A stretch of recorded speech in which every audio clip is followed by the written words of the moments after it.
You are listening to the Horse Radio Network, part of the Equine Network family. Hi, I'm Jennifer Wood. And I'm Jennifer Connor. From Equestrian Businesswomen, and you're listening to Equestrian B2B, the podcast that brings together industry leaders, entrepreneurs, and equestrians for conversations about how they build and sustain a successful business. On today's show, we speak to Dinette Neuteboom and Amy McGann about starting the HorseGrooms platform, their equestrian journeys, and how they balance a labor of love with additional work. Amy McGann is co-founder and creative director of HorseGrooms. Growing up as an English rider on the East Coast of the U.S., she always dreamed of heading west and finding true partnership with horses through ranch work.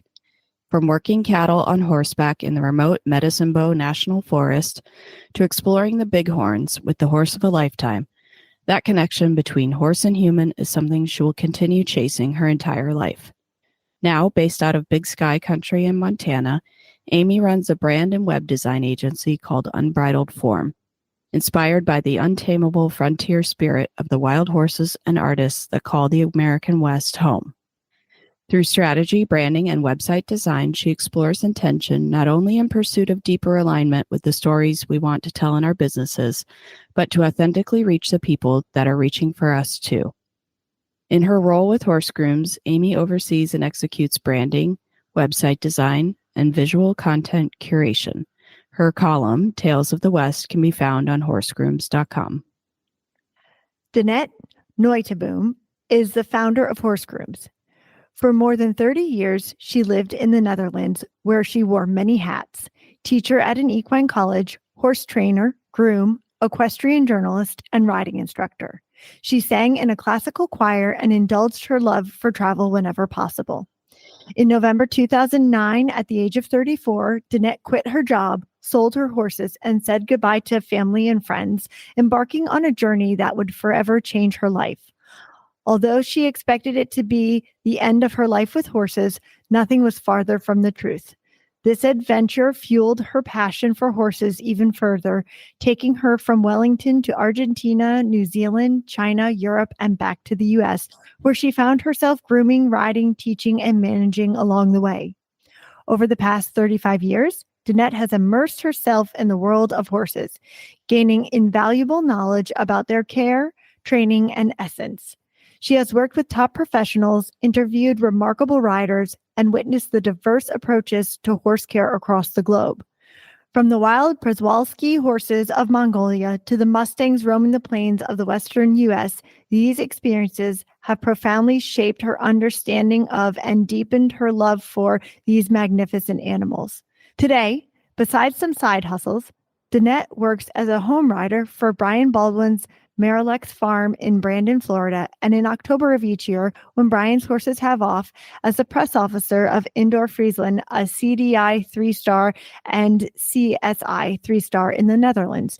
She is also the proud founder of HorseGrooms, a platform dedicated to elevating the grooming profession, providing valuable resources for grooms worldwide, and through that, contributing to horse welfare. Hey, Equestrian B2B podcast listeners. Ready to level up your biz? Ride Every Stride specializes in tailoring brand identities for equestrian businesses. From logo development, essential stable accessories, and custom product branding to exclusive awards, VIP event must-haves, and chic apparel, they've got you covered. Visit rideeverystride.com. Use code B2B15, that's B2B15, at checkout for an exclusive 15% discount. Elevate your brand with Ride Every Stride, supporting women in business and equestrian excellence. Hi, Dinette. Hi, Amy. Thanks so much for joining us today. Thank you for having us. So, Dinette, we know each other for years through working in being in the media center at WEF. And Amy, this is our first time meeting you, but we've tried to partner with HorseGrooms on a few events in the past. So we're excited to talk to you and learn more about your backgrounds and starting it and what you guys have in plans for the future. So Dinette, I kind of know a bit about you, but can you tell us about your background in the equine industry? Yeah, well, I'm not from a horsey family. My father is a musician and my mother was a teacher, so the educational background is there. But I was just intrigued by horses, and I had a friend at school who they had a big horse business, and I was there all the time, sleeping for 3 weeks over there to wait for a foal to be born and stuff like that. And then slowly, from taking care of a neighbor's pony to riding at a local riding school, helping all kinds of people in barns, work my way up a little bit to riding and competing young horses, and still helping those people. That was also not for any pay, just to learn. And then I did my trainer education from the Dutch Federation to become an instructor. So I started to teach. And in that time, I always wrote for horse magazines. And I started with the local, whatever newspaper from the riding club. And then people asked me to write for regional horse magazines and stuff like that. So that's what I did. I rode horses at home, young horses. I taught at an equine college also for 11 years, and I wrote for horse magazines before I started my around the world trip. Right. Interesting. And what made you think, okay, I'm going to leave all this and go travel the world? Well, because I think you shouldn't wait if you want to do something, don't wait until you're 65 and retired. And that was my main reason to do it. Just live your dream, try to live your dream. And this was my dream. So I saved money for a couple of years, and then I sold my horses and quit my job and just left. And I had enough money for a little over a year. And worst thing that could happen that I had to come back. Well, that wouldn't be bad either if I would have to come back, and I would just find a job and start working again. And but I'm still not back. I'm still traveling. It feels like so, and it's going well. So just follow your dream. I didn't want to wait until I was old, because you don't know if you're still alive, if you're healthy, if you're financially capable of doing stuff like that. So that's why I left. Yeah. And did it turn out like you thought it would? Well, I didn't have a real expectation. Like, I just knew I wanted to do it. But the huge difference is that I thought it would be the end of my horse career. And it wasn't. It was actually only the beginning, because I never really rode or groomed professionally in Holland, but so when I left, I thought, okay, this is it with the horses. I only want to go to WEF to see it, and somebody arranged a grooming job for me. But after that, I went to Peru. I did voluntary work, and I traveled South America. And but then I ended up in Argentina, at Zangersheide, Argentina. That's another. You have Zangersheide, Belgium, and then this is another daughter of Leon Melchior, who has her business in Argentina. And I just wanted to see the place, because I knew they had a couple thousand horses on the Pampa. And I thought, oh my goodness, that's amazing. If I ever have a chance to see that, I want to go there. And then in Wellington, I met somebody who knew her, and he made the contact and asked her if I could come. So I went there when I was in the area, and then they asked me if I wanted to work for them. They asked me to ride a couple of horses, and then if they would like it, then I could stay and ride horses. And I had never ridden professionally, but they liked it, and I just did my thing, just flatting horses, jumping young horses, and they liked it, and they paid for it. And that's the first time that I thought, oh, maybe I like this so much, and if there are people who want to pay for me to do this, then I maybe should be keep doing this. So that's a complete term, because I thought that would be the end of my horse career, and it actually was the beginning. It made me realize that I could make my money with it. Yeah. And Yeah. how long did you stay in Argentina? In Argentina, I worked for a year riding, and then I left and I went to New Zealand, worked there for a little bit, didn't like it. I worked there as a manager and also a home rider, and didn't like it. Went back to WEF, which I really liked. I found another grooming job for Wendy and Ezekiel Peralta, who I met in Argentina. So it was funny. Yeah. And then it went from there. Yeah.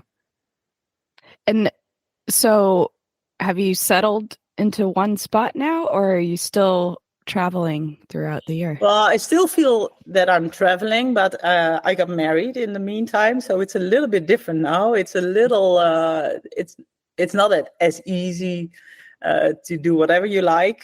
But that sounds really negative. I don't mean it like that, because I really like to be married to this guy. I like what we are doing, but it's a little bit different. So I've had a lot of jobs in the US. Also, sometimes I left because I got fired. Sometimes I left because I didn't like it. But a lot of times it was just a short job because of a visa questions. There wasn't a longer visa or something. Right. But I'm working for Brian Baldwin of Marillax Farm. And my husband Oscar is also here, so that's really nice. So it would be great if we can stay here at least for a couple more years, and then do HorseGrooms on the side. Yeah, nice. And Amy, can you talk about your journey as well, and kind of what your horse background is in riding and making your way to Montana? Yeah, it's a winding journey. But I was a walk, trot, canter English rider, and I was seeking out every trail ride I could. But really, growing up on horseback, I always admired wild stories and even wilder places. And it took me coming out west to start really writing my own. Throughout all the random jobs I've had over the years, I never ignored that pull to chase down experiences that expanded my soul or made myself feel most alive. And that led me to leaving my corporate marketing career, becoming a career firefighter, a ski patroller, a ranch hand on a cattle operation, and then a backcountry guide for a horse outfitter, which is where I met Dinette. But no matter what, over the years, horses always led me back to my most unbridled and most true self when I needed it. Yeah. And so those last couple jobs on ranches were in Wyoming and Colorado in national forests. And after working there for a couple of seasons and getting to explore the backcountry on horseback and experience that different kind of partnership, I just wanted to build the kind of life where I could do that on my own terms versus working for someone else. So I returned back to my roots in marketing and started my own brand strategy and design agency, which is called Unbridled Form. And it's largely inspired by the untamed beauty of the West and the wild horses and artists that call it home. So once I started doing that strategy, branding, website design through Unbridled, I really found my purpose in helping people take the dreams they have for their business and translate those into visual impressions and experiences that are impossible to ignore. So Dinette had reached out about HorseGrooms, and we reconnected after that ranching season was over. And now since then, I've been in Montana riding on my own, just like I wanted, exploring the backcountry on my own, and reconnecting with Dinette and partnering with her to bring HorseGrooms to life. Yeah. That is one thing that I really admire is, starting from nothing. You had the idea, Dinette, but I think Amy's expertise is what really was able to bring it to life and I mean, everything's so well put together, the website, the blog, So I think it's cool that you guys were able to kind of bring both of your skills together. Dinette, you know all the people and can make the connections and get all of the content, and then Amy is able to, promote it and make it look great, and people. I think it's really, struck a nerve in the industry of people who really wanted this information and needed it and didn't know where to go other than to just ask somebody. So I think it's really cool that you've provided this for them. Yeah, thank you. Well, I must say, I never had a website, and Amy did my website. And when she did that, she asked me all kinds of questions about myself and about what I wanted and how I wanted to be portrayed to the world, basically. And I didn't really know, and I never thought about stuff like that. And I also didn't really care. I didn't want to have a website, but at some point I had to.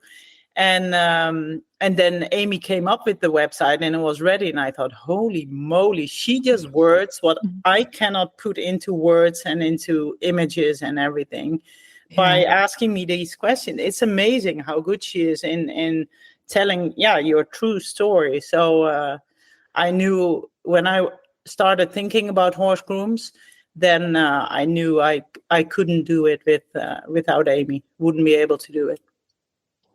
Yeah. What was the first conversation like between you guys about HorseGrooms? I don't know, Amy. I forget. Okay, I got this. We were on a trail ride in an area called the Adelaide Trail in the Bighorn Mountains of Wyoming. And so we're riding horses, and Dinette looks over at me and she goes, "Amy, can you make me a website?" So that was the first one for your media and PR company, but that is what led to HorseGrooms. I don't remember that that next conversation, but I imagine you reached out, you said, "Amy, I got an idea." Yeah, probably. And I do know when you have an idea that we ought to run with it. So yeah. So, and when did you how long ago did you decide to put this partnership together? I think it's about 2 years ago that we started talking about it, right? Yeah. We were this time 2 years ago. We were in like design development, bringing shape to HorseGrooms, and we launched the social account 2 Januaries ago, or almost 1.5 years. Yeah, a little over 1.5 years ago. Yeah. And did you have immediate response and buy-in? Was there a lot of interest? Yeah, at least from what I see, because I'm not on the ground at the shows and whatnot like Dinette is, but I remember we surveyed our small but growing audience right in the beginning, and the response from people about how excited they were that this kind of platform was coming to life, from prominent professional grooms to equine pros in the industry to aspiring grooms, and people of all kinds were just so excited to have it. And people were saying, I wish I had this when I'd been a groom. So yeah, same. Yeah, might have stuck with it. You were probably one of those people, Jennifer. Well, that also really helped us and me also, that it's nice if you get that feedback in the beginning, because that gives you even more passion to keep going with it and to continue. Totally. Yeah. Has that feedback shaped how you have structured this at all? Well, Amy is the one about the structure. I'm only the one about the ideas and the content and stuff like that. But no, it was basically a confirmation of what we thought we should do and keep going with it. Yeah, that's basically it. And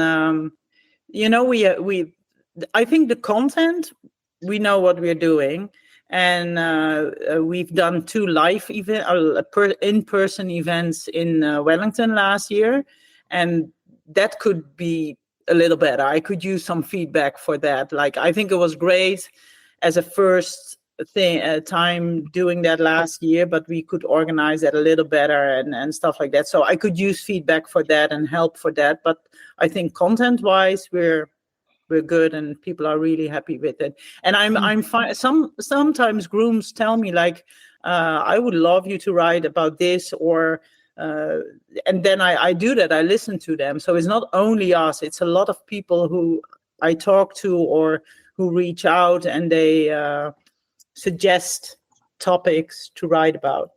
Yeah. I think it's been a real movement, probably in the last 5 years, to recognize grooms and the huge contribution that they make towards the success of riders. And I think that's been great to see, the International Grooms Association be able to be formed and be recognized by the FEI. And it's something that I remember talking about, many years ago, and saying, I joked like there should be a union for grooms. But, at least there's steps being taken to say, they are very important, and they have people who are going to take their issues to the federations and say, look, we can't be working 20 hours a day. You can't have night classes this late, that sort of thing. So that's been cool to see. But what I love about what you guys have done is it's for anybody, right? I feel like, when going to the federation, that's really top level grooms, and maybe it'll trickle down to national federations and regional, but you guys are accessible to everyone and giving the content that helps them, be a professional and be able to answer questions that they have, and be able to provide really important services that, maybe were never talked about, like, mental health and finance and all of these things. Because I think, with the exception of people who are at the very top level, I think people consider grooming kind of a dead-end job, or something that you do in order to move on to something else. But it doesn't have to be. It can be a really fulfilling profession, and obviously they're really important. So I think the time was right, and the way you guys have done it is really awesome. Oh, thank you. Yeah. I really appreciate that you're able to highlight that as being a profession. Because like Jen said, I do agree. Even for myself, when I was younger, I always thought, when I was working in the barn for my parents, well, I don't want to just be a groom. And I think that mindset needs to change, because I have friends now who have made a profession out of being a groom, and they're top grooms in all different parts of the sports, and it's a real profession. And I'm appreciate that you're able to recognize that now and give support to those professionals and treat them like they're professionals. Yeah. And they are so knowledgeable. The top grooms, it's incredible. They are like almost a vet and a nutritionist and a professional driver and rider and whatever. They have so many skills, top developed skills, that they should be treated like that. Yeah. Oh, yeah. And I remember years ago, probably 15 years ago or more, I was stabled at a barn. And somebody was having trouble with their horse, and they had the vet out. And then I had made a couple of recommendations based on experiences that I have had. And when they went back to the veterinarian, he was like, "Why are you listening to a standard-bred groom?" Oh, yeah. And I was like, are you serious? Like, grooms are the people who know the most about what's going on with horses, Like, they can give you the best information. Yeah. Now, what is the quote? Amy, do you know the quote we have from Kit Miller on our website? And the kid, he said it beautifully. He's a top vet. Yeah. And I think Amy will be able to. Yeah. He said, "I've had the very good fortune to work with many excellent grooms, and I have great respect for their dedication and hard work. I believe that a skilled and attentive groom is crucial to the long-term health and soundness of their horses. There's no doubt in my mind that the experienced grooms with who I work with help me to provide the best possible outcomes to the horses we care for together." Yeah. That's awesome. That's Yeah, that beautiful. sums it up. Yeah, Yep. exactly. Yeah, that's what I think too. So, and that is, and if you have respect for each other and for each other's profession and each other's knowledge, you can do so many good things as a team. It's not only the groom, but it's a very important part of the Right. team. Yeah. Dinette, what's something, advice that you would give to someone thinking about this as a profession? Well, I would do it, but try to find a job for good people who treat you well, and try to learn as much as possible from all kinds of people and resources like HorseGrooms, but also, read, watch videos, talk to other grooms. All the interviews we've had with top grooms, they all say, because we ask this question, and they all say, ask us. We would Right. love to help, and we would love to share information. The top grooms who went to the Olympics. So do it, because it's a beautiful, if you work for the right people who treat you well and with respect and with good working conditions and stuff like that, and it's a beautiful job, and you should develop yourself as a professional in that job. Yeah. Do you ever feel like there's a barrier to entry to get into being a groom? Like, do you think that we set standards sometimes that we think people, like, expectations of what people should know before they get into grooming? I think it has, in this country, it has all to do with where you live, or it has a lot to do with where you live and what you're exposed to and the people you know. And if you're like if you live in the middle of nowhere and there's no professional barn around you, then it's really hard to get in contact with that world.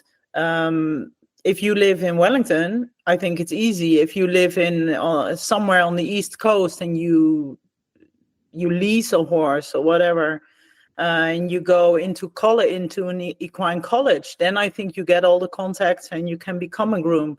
But if you don't have that, then it might be a big step up and a big barrier to get there. Also, distance-wise, in the Netherlands, it's completely different. It's all so close together. You hop on your bike, you go for 10 minutes and you're at a barn, or even less. You see a horse somewhere. And that's how I did it. I went on my bike. I asked somebody, "Oh, you have a pony in your field. Can I take care of it?" "Yeah, go ahead." That's how it went. And then you go to the local riding club and you meet people, and then you hear about that it could be a job or stuff like that. So then, and you have colleges who also teach about that, and it's really easy to get an internship. But when I taught at the equine college, those students had internships, and a lot of them could just go on their bike to a local barn, a local professional barn, to do a good internship, and others had to travel a little bit more. Maybe they had a car and they could travel. But it's so much more accessible over there, and I don't think it's very accessible for everybody in the US, because it's so vast and such a big country. I also feel like we've moved away from what we'll call the barn rat kids. Like, there's not a lot of barns that let kids hang out like they used to. I think people are so worried about litigation and issues, and so I often see even our local barns in this area that are looking for help, but it's always, horse experience necessary. And I'm like, gosh, like when I was a kid, there were just a bunch of us that's how we learned, was by being at the barn, and everybody did stalls and cleaned buckets. And now I don't see it quite as much. Yeah, I miss a little bit of that part, because I didn't grow up in the US, so I miss a little bit of that part. But I do know it's a lot harder here with all the rules and the litigation, and people sue you way earlier than over there. Also in the Netherlands, we just did, and if you got kicked by a horse, nobody sued the owner of the horse, or it was just, you have to pay better attention, or it's part of it's a risk. That you have when you work with horses. So that's a little hard. And that's also like when we are thinking about our in-person events, for example, and we want to do something practical with body clipping a horse.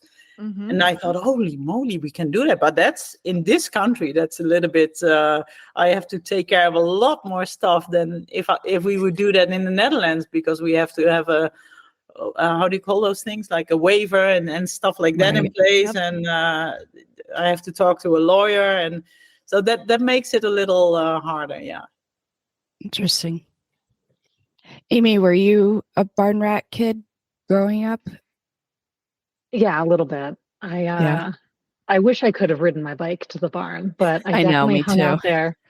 Black Cat Stables was what it was called. I'd be there all the time. That's cool. And Was it English riding? Yeah, Yeah. English. Yeah, and I just stayed on the ground. I didn't jump or do anything fancy, but I loved being there. yeah, I think that's where you pick up so much too, is, if you're not focused on competition or something like that, and you're just hanging out with horses all day, that's where you learn so much about them. Yeah. Well, About and I think life. Yeah. And you learn more on the ground than you do in the saddle. Yeah, and there's fewer of those barns that aren't competition motivated.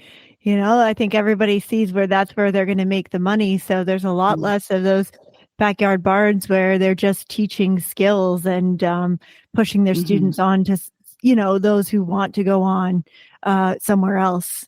So I see it, I see it a lot. Everybody wants to develop the next Olympian out of their program. Right. But like Pony Club is a really good program, right? And the other one, what is it? Yeah. The H? 4-H. Yeah. Yeah. Yeah. They really learn horsemanship skills over there. Yes. Oh, yes, I did Pony Club when I was a kid. There aren't a lot of. It's not as big here as it is in Europe, though. And sometimes I think people look down on Pony Club and 4-H as, like a lower than doing rated shows. And you're right. I mean, people always ask me, I'm a list maker and I'm fairly independent. And a lot of that has to do with the fact that since I was probably 8 years old and I was in Pony Club, we had to put together, we had to go to competition and not have our parents standing over us to help us. Oh, yeah. Yeah. And putting together bridles and cleaning them so they were very clean at the end of every day without my parents checking over to make sure if I did a good job. It was somebody else that was, and, taking care of my horse and making sure it had hay and water throughout the day, or you'd get points deducted off of it for your stable management. So I think that we could use a lot more of that actually in this country. Yeah. And maybe we're only looking at it because we were kind of in that lane of hunter jumper showing. So yeah, I think if we broadened our our outlook onto more disciplines and things like that, there's probably a lot more of those types of barns. Yeah, I do agree. And I do also think that's an area we could do a little bit more with HorseGrooms, but okay, we only have so much time and there's so much more we can do. Yeah. But that could be that's also on our list for if we ever get more time, then that's those areas to touch on and to get experiences from people and to connect with those people. That would be really nice. Mm-hmm. And so like for racing, I think it's interesting because you actually have to get licensed to be able to be a groom. There's not really a test to do it, but there's some accountability that you're working for somebody who's a licensed trainer who's able to provide both financially, but also, help you learn how to do the profession. And I think it's interesting that we don't have that. I mean, we don't have licensing in hunter jumper world hardly at all. Yeah. No, that would be good. And that would be good to have. That's also on our to-do list.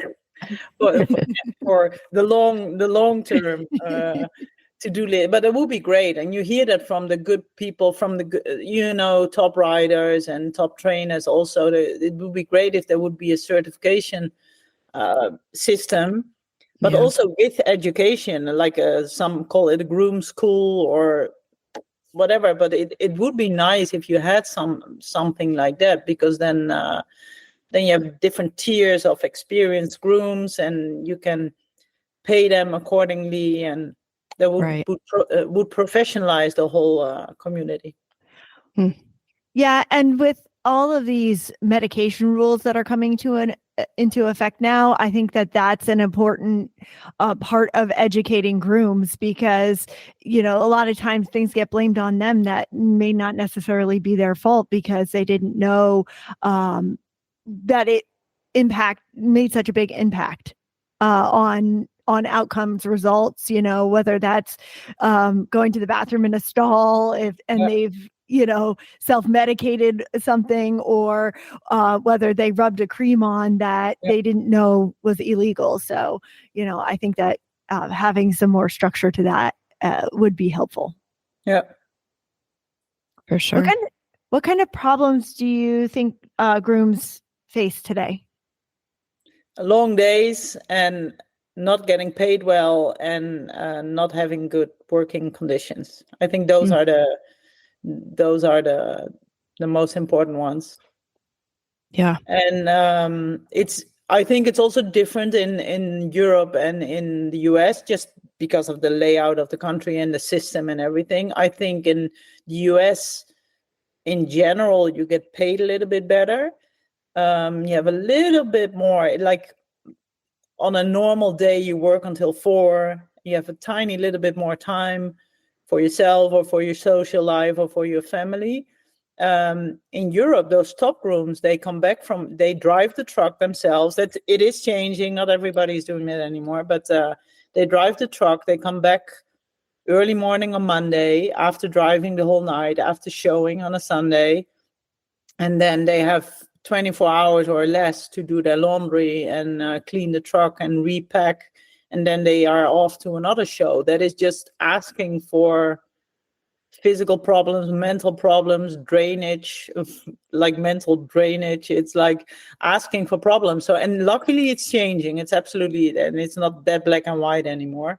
But that is absolutely a problem. But sometimes the grooms are the problem, because they want to do everything themselves, and they don't really trust other people to do it. Some barns have 2 show grooms. And I know from Laura Kraut, for example, she has Alex and Margot, and they swap a little bit, and they still work very hard. But I think that's a better system, that you can use different top show grooms and keep showing every weekend. So that's for the top grooms in Europe. I think that is a challenge. And for the top grooms in the US, it's long days, and it's not always. You don't always get the respect you deserve from people. But luckily, again, it's changing. There are also very good barns and people that treat their grooms really well, and there are grooms that have a top job with top money and top conditions. But like a 6-day work week is still normal in the horse business. And then being available 24/7 is also normal. It's expected in the horse business almost. And I think, of course, there are animals there should be a form of being available all the time, but you should also have a system as an employer that you can give your groom 2 days off, or have them work 2 weeks in a row and then give them 4 days off, or something like that. Or don't have them do night check every evening, like rotate, or have somebody else to do night check, so your groom can, otherwise you're on the couch for 3 hours recovering from your physical demanding day, and then you have to go to the barn again to check the horses and give hay, and then you can go to bed, and the next day at 6:30 or 7 it all starts again. Right. Yeah. Amy, how does this translate into like the ranch work and packing out? Are there the same kind of challenges for people who work in that part of the industry? I didn't work on the sporting side of that at all. So I imagine, if I had to guess, there's a lot of that too. But I mean, Dinette and I, when we were grooming and working for the horse outfitter, it was just very different because it was more, hospitality, travel, recreation based. It wasn't competition.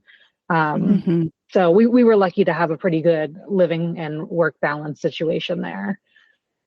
Yeah. But, Dinette has talked about in the future, maybe HorseGrooms will, connect more with the Western world, and we can bring more of what we're doing for the English competition side over there.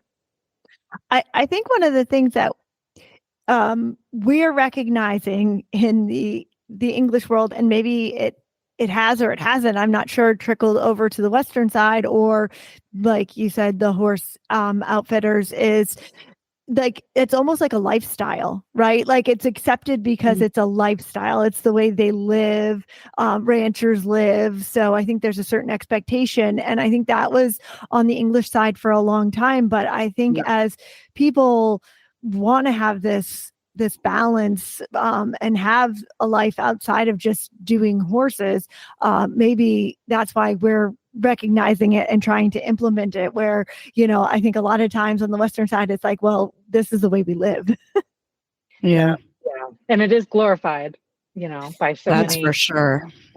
I did for a long time, and you know what, I do it right now anyways. I glorify my own lifestyle now, but yeah, that's a really good point, Jen. Is just, I think that that the industry has always said, well, this is how it is, and that's just how it should be with horses. And because of that, I think you saw a lot of groom burnout, a lot of people just leaving the industry as grooms because they couldn't deal with that. And you saw a few people who have been like, I've been a groom for 20 years, and that was incredible. But I think most of the grooms that I knew back when I was grooming, they were done within 5 years and moving on to something else. So, I think if we want to give people the opportunity to make this a profession that they stick with and have this, depth of a pool of people who having this incredible knowledge, then we have to make it so that it's people are able to live in this profession for a long time, and it's sustainable for them. So I have an example. I'm sorry. No, go for it. Sorry. So I have an example. I just saw in a Facebook group a couple of weeks ago, there was a groom who asked for a job, I think, like in Europe. And she said some, I don't know how she worded it exactly, but she couldn't muck out. She was looking for a job without mucking out. Well, the comments that she got and the criticism that she got for even asking that was horrible. And I think you don't know anything about her. Maybe she's like 60 years old, the best groom you've ever seen. You would be lucky to have somebody with that kind of knowledge in your barn, and you can find somebody else to muck out a couple stalls. But she got like burned off, or how do you say it in English? Like it was horrible. And then I think it is, of course, mucking out, you see a lot when you muck out, and you see if they eat, how their legs are, if they feel good, and there's so much you see. But if you cannot physically do it, there is a way to work around it and still have that knowledge of that person in your barn, and that person can still go into the stall in the morning to check the legs and check if the horse has eaten. So I think we have to think a little bit differently as employers and as an industry to be able to keep using the knowledge of and the experience of those people. For sure. I mean, and that's like, I also think that's what leads to the burnout, is the physical side of it, and just how hard it is on your body. If you if you're stacking hay bales and you're carrying water buckets and you're lifting trunks and so much of it is so hard on you. Yeah. And you're right. Like for people who have physical limitations, they could still be incredibly valuable as a groom, even if they can't do that side of it. Yeah. Yeah. Yeah, I have a friend who is in a wheelchair and she breeds ponies and she goes to her barn and she'll clean some stalls. She's fortunate enough to own her own business and she used to teach riding lessons and do all of it. She's been in a wheelchair since she was about 19 years old, and she is getting to the point where physically it's hard for her to do a lot of that stuff, but she still has plenty to contribute. And I think it would be unfortunate if she didn't have her own business, how people probably wouldn't have utilized her knowledge. And she's so knowledgeable and so good at what she does. If she was in that similar situation saying, well, I can't muck stalls because I'm in a wheelchair, A, and B, even when I do, I have a rotator cuff issue from being in a wheelchair. So, right. that people really does put it in perspective. Mm-hmm. For people like that, it should even be possible to do like a part-time gig at a barn, just to see how things are going, to like really a management thing. Like, this can be better. Right. Check this. Make sure you or teach the new grooms or the inexperienced grooms or whatever. It should be possible, but it's so much that we have to do this 6 days a week. It's not possible to do it part-time, and I think it is possible. If you want to, you can make it happen. Yeah. And what are ways that professionals can support what you're doing? Amy? Nope, I'm up. Well, honestly, one of the most meaningful ways people can get involved with what we're doing in support is just to follow HorseGrooms, tell us what they want to hear. Something we've come up with recently is that really, like, our team is one of the best in the world because our team is global. It's every groom, it's every rider, every equine pro who's a part of HorseGrooms, just being involved in any way they can. But for those who want to do more, there are a couple options. We do accept one-time or recurring donations if someone wants to support what we're doing and help us get the best resources we can out there to grooms. For those who want to do even more, we have a couple of stable support options for barns and riders to really highlight their team. There's a variety of price points and inclusions there, up to us conducting an interview with their barn manager or groom, sharing that everywhere, and really getting a inside look at that groom's process, knowledge, their love for what they do. And yeah, we're also, we're developing more and more ways to get involved at any time. And Dinette's always expanding the team of writers so we can get the best knowledge out there. Yeah. And subscribe to our email list and join the community. Yes. Mm-hmm. The community is huge. It is new. And I get that, we're still learning how to, put the best resources there, share those in a way that is new to people. And it is different to have this, online one-to-one space where now we have over 500 people from around the world in there. And the conversations are starting. We get that it's different to kind of use this as a grooming Facebook where you're just posting things out there for anyone to see and comment on. But the feedback we're getting from a lot of people is the excitement around these hard conversations, or just the real talk of, a place to just go. So maybe a safer place where you won't be attacked online. And hopefully, we do have some community guidelines in place. We're looking at comments. We're trying our best to make sure that any conversations are going to be, constructive and respectful. But, really that's a place for people to just go and have these kind of, more unfiltered, real conversations with others who get it. So we hope over time that happens more and more. So if people have experience and they want to reply to comments in there from people who are aspiring grooms, or, like share their expertise, or even just ask a question, because someone's asking the question is one of the most valuable things you can do. We are all for that. And that's a huge way people can support us, is just by being in there and being active and helping us push this forward. But we could also use some sponsors and funding. So that would, Yes. that would also be nice. The reality is, the reality is our resources at some point can only be as good as what we're able to put into this. So yeah, exactly. Yeah. And we're very grateful for the sponsors, the few sponsors we had so far of riders in our stable support program, and you guys having us on here to talk about this. Yeah.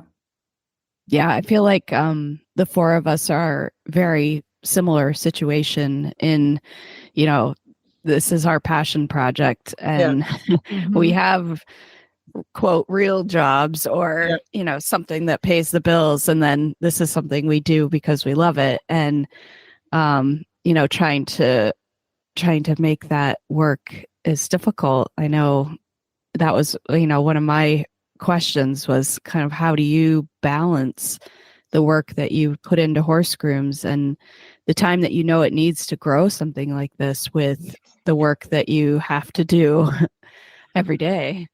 Maybe Amy and I are really different in that. Amy's way better in protecting her boundaries than I am.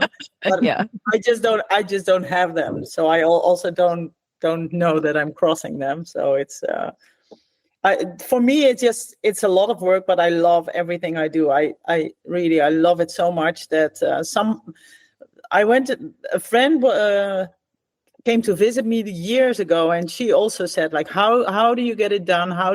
And she said, it's just, you do one thing in the barn, for example, you work in the barn the whole day, or you ride horses, and it gives you energy to do your other thing. And that's basically it. When I have my full-time job for Brian, for Marillax Farm, but the HorseGrooms is definitely also a full-time job. And then I have a couple jobs on the side to fund a couple other things. But I love everything, so it's fine. It's fine. Dinette, I feel like you and I are very similar. Yeah? Oh, yeah. I'm always all about a side hustle. Whatever I have no boundaries. And I'm like, whatever I can make an extra buck here or there, or do whatever I'm willing to do it. I burn myself out. It's like nobody else's fault, because I'm like, oh, yeah, I want to do that. Oh, yeah, I need that experience. Yeah. But you know what? The one thing I have to say is that it's really helped me in my networking and meeting people. Yeah. And that's why, like, it makes me be like, oh, this was such a great opportunity. Like, I have to do it. Like, because I'm so passionate about everything. And I feel like a lot of the things that I'm doing they kind of fit in together, right? It's not like I'm like doing horses, then I'm like, oh, let me go skydive over here. It's like, no, like it's all horse related stuff. It's all related. Yeah. And that's also why I have a big network, and I can reach out to people. And if I don't know them, then somebody in my network knows them. So that's very helpful. Do you guys feel like horses in your life were separate for a long time, or do you feel like they've always been together? Oh, your life and horses, you mean? Yeah. Like maybe the pressure to have a real job outside of horses, or do something to be able to be around horses, or they always kind of been blended. Mine has always been blended. Pretty much. I had a short stint when I was out of college that I worked for a medical finance company, and I still taught some riding lessons. But besides that, at that point I thought, oh, in order for me to do horses, I have to have like a real job. But then everything evolved into like, it's literally in my DNA. And I never wanted it to be honest with you. I grew up in the horse industry. My family trains standardbred racehorses. So I wanted to go as far away from it as I possibly could, because I felt like it controlled my life instead of me embracing it as like fully part of who I am. And so now I've embraced that as, you know what, it's in me, it's natural to me. And so everything I do is all kind of, it's not dictating, like, yes, I go on vacations and I go places that are not horse related, but I don't, gosh, what do I want to say? I want to say that I'm not holding it against the horses at this point. I used to like be so mad at them. Like we couldn't go on a real vacation. Yes, exactly. Yes. Resented is the word. Like I resented the horses because they dictated everything in my life. And now I'm like, oh no, like this is great. Everything works together because of them. Yeah. Mm. Yeah, that's my feeling too, for me. Yeah. No, I think the horses were such a huge part of my life for so many years, but I did not grow up in a horsey family either. And, it was always just me wanting to be around it. And then, but my job has always been in the horses, and I've always been at horse shows and talking to horse people. And even if I wasn't competing myself, because I kind of stopped competing after I stopped grooming and managing barns, but that was a long time ago. But I always kept riding. I'd lease a horse, and then I think I got to the point where I had to decide where I was going to put my money, and I couldn't afford to buy a house and have a horse, so I chose the house. Yeah. And I moved away from Wellington. I think that was a big part of doing it. And then having kids is what really took me away from the horses. And I haven't been back. And part of me misses it a lot. And then part of me is like, oh, but we can go on vacation, like you said, Jen, or, I can pay for my kids to do sports and things like that. So it's a very hard balance. And I know I could somehow, if I really wanted to, I could figure out a way to have horses in my life without owning horses and the more expensive side of it. But yeah, it's a hard thing to know. And I'm lucky because at least I'm still going to horse shows and I get to see the horses and be around them, even if I'm not riding. Oh, you do pretty cool things at the horse events, at least. Yeah, and I get to talk to really cool people. Yeah. So, okay. But I'm like, the little kid. Every time I'm at the in gate, like with the horses coming out, I'm like, "Can I just pet your horse?" Yeah. I think funny? If you have, I'm sorry. Go ahead, Jen. No, go ahead. But when you get kids, like when you get a family, that changes everything, I think. For sure. I don't have a family, but I think that's really life-changing. You cannot keep doing what you have been doing all the time. And they're time-consuming. Yeah. I mean,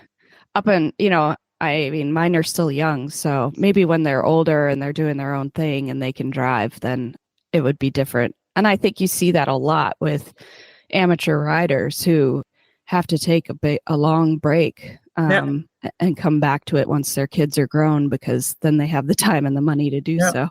Yeah. And I recently met a woman who works the in-gates at horse shows, and her husband does some horse show management. And she was saying that she just got so burnt out as a trainer and schlepping students and getting up in the middle of the night and doing all the things that burn you out in the horse industry. And she was like, I love doing this. I love running the in-gate. I love being at a horse show. I get all the things that I enjoyed about the horse show, minus all of the stress of it. Yeah. And I was like, you know what? I don't think a lot of people look at it like that could be a profession too, and that's what she and her husband do. Her husband, after COVID, had lost his job, and now that's what they do. He does some horse show management, also announces, and they're like contractors for different horse show series. Yeah. And I was like, wow. And the horse show world, the equestrian world is professionalizing so much, like with the technology and everything. There are more and more jobs for people who like horses, but are good at other things, like technical things, or like marketing, sales. And you can still be involved in the horse world, but you need other qualities as well, and you can get paid for that and just have a normal job in the horses, in the horse world. Yeah, for sure. And kind of like Amy, how you've been able to use your skills and still be connected too. Yep, I'm trying. And I feel like this year has really been that journey home to myself and connecting the two worlds, because they've definitely been separate for a while. But it also hasn't been without its long hours too. Like this year, I'm exercising horses for a hunter who wanted them ready. He runs a horse transportation business, wanted them ready for hunting season, and he wasn't going to be around to ride them. So I was getting up at 3 a.m. to work on brand strategy and web design projects from 3 a.m. to like 7 a.m., then going riding in the mountains for like 10 to 12 hours and coming home and trying to do laundry and run these two businesses. So sleep, maybe sleep some in there. Maybe sleep a little bit. Yeah, but it is a fact that if you work with horses, or you have to work hard. I think that's a given. Yeah. And you have to be disciplined, and because that's the other side of the story, of course. When you talk to, like, Keane O'Connor is our stable supporter. For now, it's the only one. We hope to get more, but he is so progressive also in everything that he does. But he also says, I want to have good grooms who work hard, who know what they are doing, and it's hard to find them. So we are talking about that the employees have to treat the grooms better, but there are a lot of grooms who have to do a better job also, or they have to learn, or they have to be better for the horses. Like, it's hard to find good grooms, but that it all has to do with each other. And if you treat grooms better, good grooms will stay, or more good grooms will stay in the business, and you can develop them, or they can develop. And if you don't treat them well, they will leave. But then it's harder for the good employers to find good grooms. So it all goes together. But he has a point too. Like, there are not many good grooms, and it would be great if there are, if we can help contribute a little bit to changing that as well. Yeah. And I think, there's no guidelines, I feel like, for people wanting to be in the industry. Like, you don't know what pay is expected. You don't know what hours are, and you don't know what questions to ask. Like, if you go to a regular job interview, I mean, you could use those types of questions, but there's so much more, I think, with grooming than going to work in an office 9 to 5. So, and like you said, like, even just paying for or having your groom, shadow a vet for a week and learn things, or continuing education for them. I mean, that's the way that they're going to be the best. And but like you said, the grooms have to be able to want to do that, to want to improve themselves, and so that they are the best employee they can be too. Yeah. And not everybody gets in it, especially, not especially, I shouldn't talk about those countries as differences, but there are also people in the horse business who work as a groom who don't bow the horses. They just want to have a job. And that's, I get it, but it would be really nice if you really care about the horses. So it would be nice if we have enough grooms who really care about the horses.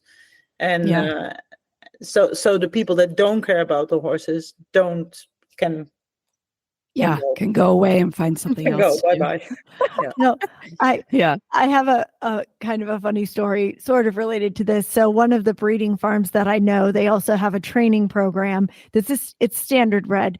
And on the breeding farm, everybody pretty much gets lunch from 12 to 1 o'clock, except in foaling season, one person stays in the barn and they swap hours so that, in case a mare foals out in the middle of the day, somebody will be there. Well, I have a friend who trains standardbreds, and he showed up for the first day to train at this particular farm. And he's on the track jogging a racehorse, and he comes in and there is not a groom in sight. And when he left to go on the track, everybody was there. Horses are on the cross ties. Everything's fine. And when he came in, nobody's there. So he called the office and he said, I think everybody quit. I don't know what happened. And they were like, no, it's just 12 to 1. It's lunch hour. And he had never experienced that working at the racetrack because you work until you're done, right? So that means you feed lunch to the horses at 12:30, 1 o'clock. Like that's when you're done. But he could not believe it. He was like, everybody quit. I didn't think I was that bad. So also I think that one of the things is like it varies so much between all the disciplines in the industry, but also between the barns too. Like pay, expectations, the way things are done. It's I think that's also a bit of a challenge for people. Yeah, there's not really industry standards. Yeah. And that's difficult, I think, if you're coming in and you don't know about it. Like you said, from barn to barn, things are done a lot differently. Yeah. Well, it's funny what you just said, Jen. You said like about the questions to ask in an interview. We had Courtney Carson. She is the representative of the IGA in the US. She wrote an article for us about 10 questions to ask when you go to a job interview. And it's a really good article, I think. And we recently got a question from an equine college also, if they could use that article in their lesson program. And I think that tells you everything you just said. It confirms like there's nothing. And right. And maybe we can probably do a lot of things better, but at least it's a start to make people think and to help, professionalize it a little bit, hopefully. Yeah, that's why I love what you guys are doing, because it starts the conversation and gets people talking about it and raises awareness. So that's awesome. Well, thank you guys so much for talking with us today. It was a really fun conversation, and we love what you guys are doing and totally support it. And if you want to hear about our awful grooming experiences, we'll share them with you. Tell us. Oh, just kidding. Not on recording. Just in the safe space of your community. But at the end of each episode, we ask the same 4 questions. And Connor starts with the first. Okay, so we'll start with Dinette. What is one action that women can take to make a big difference in their lives? Yeah, so I looked this one up. Not that follow your dream, follow your heart, follow your gut feeling. That is my main thing. And I think you have to embrace authenticity and follow your heart. I think it will work out. If you follow your heart and you don't do stupid things, then it will work out. Well, I would never have thought about that I am where I am today. Never, never, never before I started my around the world trip. But I followed my heart, and this is where I am, and I'm so happy. Awesome. And Amy, what is one action that women can take to make a big difference in their lives? I mean, betting on themselves. So often I feel like we look for outside validation on a dream that's burning inside us, and we wait for the right time, like Dinette said, just not doing something for a while. But the truth is that we only have this one life to take shape in the world and understand our place in it. So why not create a story worth remembering? That's awesome. And Isn't Amy, amazing, and how she does things, and it's so beautiful. I'm like, holy moly, how do you do that? Yeah. Agreed. I was looking at your website before, Amy, and I just love it. I love what you have and how you want to help people, and it's really cool. Thank you. Yeah. And Amy, what's the best habit that keeps you motivated personally? Honestly, I don't believe in acting out of motivation. Can you explain it? Yeah, I believe in acting out of discipline. Okay. Motivation comes and goes with each day or season of life, but discipline is strengthened over time. So I make a habit of showing up and giving whatever I have that day and making sure that what I'm doing is as aligned as possible with a life full of purpose and growth and enjoyment. But I'll lean into motivation when it comes my way. But discipline is more important to me personally. Okay. And Dinette, is there a habit you have that keeps you going, motivated? I think being curious, always want to learn. and no more. Yeah, awesome. Okay, Dinette, what's your favorite horse movie? Well, actually, Amy has to 3, answer this one 2, because it's 1. ours. Spirit. Spirit. Aw. Aw, amazing. Jeanette actually watched it for the first time when we were together. Yeah. Oh, I'm not like Working a on that big, ranch. I'm not like a big horse movie person, but they made me. So we had an amazing group when we were in Wyoming, working at the ranch, and we all sat together and watched Spirit. They made me watch it basically, but it was so beautiful. Yeah. It's just a quality film. Like the soundtrack, they bring back the instrumentals from like the opening scene in the final scene when he's returning home. Like it just is a quality produced story. Well, what I really liked, and this is very serious, I think there are a lot of life lessons in that movie, like how you treat people, how you're there for each other, a connection and stuff. Well, Amy, don't laugh at me. Like that is, I really think that is, it's beautiful from that in that movie. DreamWorks sponsor us. Yeah. Yeah.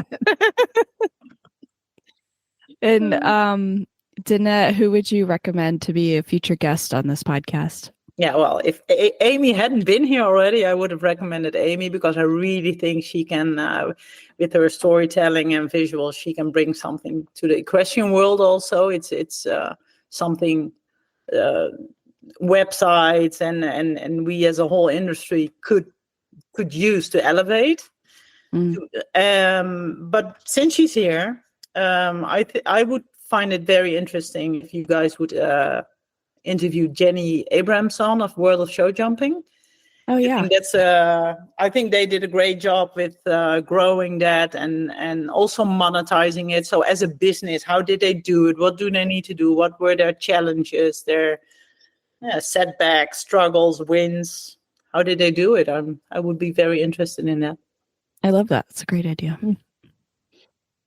And Amy, who would you recommend to be a future guest on this podcast? Eliza Buskey of Fern Creek Cowgirls. Okay. Now becoming Fern Creek Collective. They have a lot of things in flux, but I think it's probably very unique to who you've had in the podcast in the past. But they say they're in collaboration with rad women everywhere who want to bring their light to the world. I love that. Yeah, they do equine retreats, workshops, different one-on-one human horse work. And it just, she has a really interesting perspective of what she brings to the equine world. Cool. Well, thanks again. It was so nice talking with you. Yeah, You're thank welcome. you, ladies. Thank you very much for having us. Tired of searching multiple websites for equestrian products and services? Wish you could browse horses for sale and order supplements in one convenient place? Equivant was created by horse girls who are dedicated to making it easy for fellow equestrians to find what they need for them and their horses. Equivant partners with small equestrian businesses to advertise products, services, and horses for sale on one convenient marketplace. Shop on equivant.com to find horses for sale, grooming products, supplements, riding apparel, trainers and vets in your area, and much more. They really do have everything you need for you and your horse. I really enjoyed talking to Dinette. I've known her for years, and it's cool to hear more about her story. And I remember when she first started HorseGrooms, and I was like, oh, that's such a good idea because we've always, needed something like this. So I think it's awesome that she is doing such a great job with it. And it was cool to meet Amy. Yeah, she's got such an amazing way with words. Like I want her to write a book so I can read it. Totally. I know she was amazing. They were both great. It's such an important topic. And I really love that they're just trying to make this a professional profession because there's so many parts about it that are so important to the horses. And it's just such a terrible stigma that we have that it's like, oh, the bottom of the barrel job when it's one of the most important jobs that there are out there. Yeah. And like I remember people saying like, oh, you're just a groom. Yeah. And it's so much more than that. Yeah. And I'm glad that we're advocating for better treatment of grooms and for a Mhm. better lifestyle. I mean, we talked about that and we've talked about sustainability so much in this podcast. And, Mhm. that idea that you have to give everything to a job is just becoming kind of old thinking. I think we need Yeah. to, figure out how to, yes, people need to work hard, but also they need to be able to stay in a profession for years and enjoy it and don't feel like they're Mhm. stuck in it. Yeah, and I think the happier your employees and your grooms are, the better job they're going to do, and then the better care they take of the horses, and the horses benefit from it. We used to say this all the time at Blue Chip. Happy cows make more milk. Exactly. Yeah, But for sure.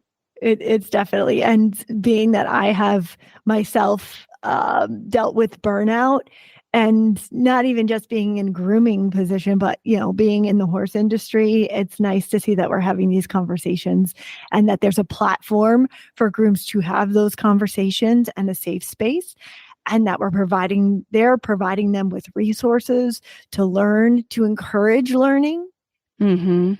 and seeing Yep. different ways. Like, I think that's so important and great. I I remember Dinette emailed me a while ago and was like, "Do you know of any good psychologists or somebody who could speak about mental health for our platform?" And I was like, "Absolutely, contact Darby Bonomi, our Yep. friend who was on the very first episode of our podcast and was a guest on the panel at our event in California this year." And she has been contributing to their website, and I just love that. That those connections are why we do this, and it was cool to be able to provide that. Yeah, I mean, and I've used Darby, and I haven't even been over riding issues. It's just in general horse life, uh, Mm, balancing all of that, and she's been amazing. So yes, I think that that's great that she can provide some of that support to not just professional riders, but professionals in the equine industry as a whole. yeah, exactly. Um, I knew Danette's story for the most part and where she traveled because I'd see her every winter and I'd be like, "So where are you going after WEF ends?" She's like, "Oh, I'm going to China." And I'm like, "Oh my gosh," and or I'm going to Argentina. I'm like, "That's so cool." Um, so I think it's cool that she gets to share her story. And she didn't start till she was 34. Like, she left her Yeah. home country when she was 34 and you know had just amazing experiences. So I think that's it's cool to be able to hear it again and for more people to be able to hear it. And I love how adventurous both her and Amy are. Yes. Right? I mean, like, you can just tell from Amy's, like, dreamy story about being out in Big Sky, Montana, and all the Hmm. things that she's done along the way. Yeah, I was like, "Oh, wow, these guys are actually a great pair because they're just so adventurous." And Hmm. that just brings so much knowledge. And I kind of had said something in during the podcast about like opening up your network, and it's so true. I mean, that's what we're all about, and just all these different places and contacts. And when Dinette was saying that she knew somebody who called up somebody to see if she could go and Yeah. look at the place, and then she became a rider there and the job worked out. And that's because when you're putting yourself out there and you're making all of these connections, you're always like, oh, maybe there's somebody I know in a place to go, or that can help me do this. And it's cool that she's doing that, and there's like a whole network of grooms that they can rely on too. Right. Yeah, I loved that part as well. And I think, the adventurous side of it doesn't always have to mean leaving your life and traveling the world. Adventure means different things to different people. And like for Amy, it was going out west and um, finding a way to make horses a part of her life and be able to enjoy that part of the country. For other people, adventure could be, going somewhere on the weekends that you've never been before, or exploring national parks, or whatever it is. I think that sense of, like you said, putting yourself out there, not only to people, but to new experiences is so important. So I really admire them for what they've accomplished, and makes me want to do more of that as well. Yeah, I was thinking about it while we were talking about lifestyle throughout the podcast, and I was like, a lot of times, like for me, I always thought that being the horses, like I said, meant that you had to give up everything to be in it and do it, and that was it. And as I'm meeting more people and doing this networking and seeing how people navigate the horse industry differently, I'm like, it's really opened my eyes to, wow, it doesn't have to be this exact way. Like I was raised very much where, the horses were the be all and end all, because that's how we made money and that's just what we did.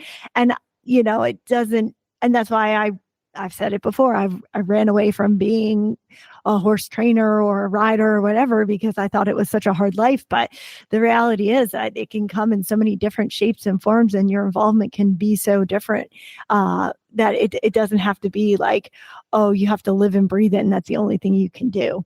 And I'm starting to see that. Yeah, and it can evolve, right? Yes. It doesn't have to be the same thing for the rest of your life, as these two have proven, and I think you have as well in evolving throughout different jobs to finding something, that works for you right now in what you want to do and provides for you. And that I think is really key to remembering and keeping in mind, is that nothing really is forever when you're alive. It doesn't have to be. Like, you can always change your situation, and it may be hard, but there are options and other things that you can try and do, even if it's on the short term. Okay, so I saw this funny meme on Instagram the other day, and it was like, every work meeting should start out with, okay, we're all going to die. And what we're doing here in the big scheme of things really isn't all that important. So that should set the tone for our meeting. Nobody get too upset about what we're going to go over. Exactly. I was like, oh my God, how true is this? Like, we are. Yep. We need to relax a little bit. That's like my motto whenever I make a mistake, or like I send something that's wrong out in an email, and I'll be like, did anybody die? No? Okay. So let's move on and make a correction, and we're all good. Yeah. Yeah. I know. Sometimes we take everything way too seriously, right? Yeah. And that's the thing. Like, you want to be really good at what you do, and you want to put out your best work, but you have to acknowledge that you're human and you make mistakes. And luckily we work in jobs where people don't die because we make a mistake. And if somebody did, then there's something else really wrong. But exactly. I didn't choose to be a brain surgeon for that reason alone. Exactly. I can't handle the pressure.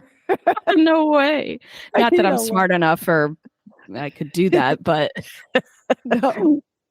Oh, all right. Well, I have to get ready to go away. Yes, it was great. I'm going on vacation next week. So yes, finally. So we're going to wrap it up and find the links to today's guests and the show notes at www.eqbusinesswomen.com. Equestrian B2B is out twice a month on the 1st and the 15th. You can find out more at eqbusinesswomen.com and follow us on Facebook and Instagram. Find Equestrian B2B wherever you get your podcasts, and be sure to follow, subscribe, and leave a review.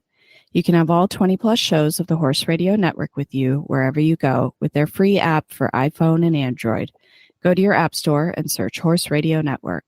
Now, go be adventurous.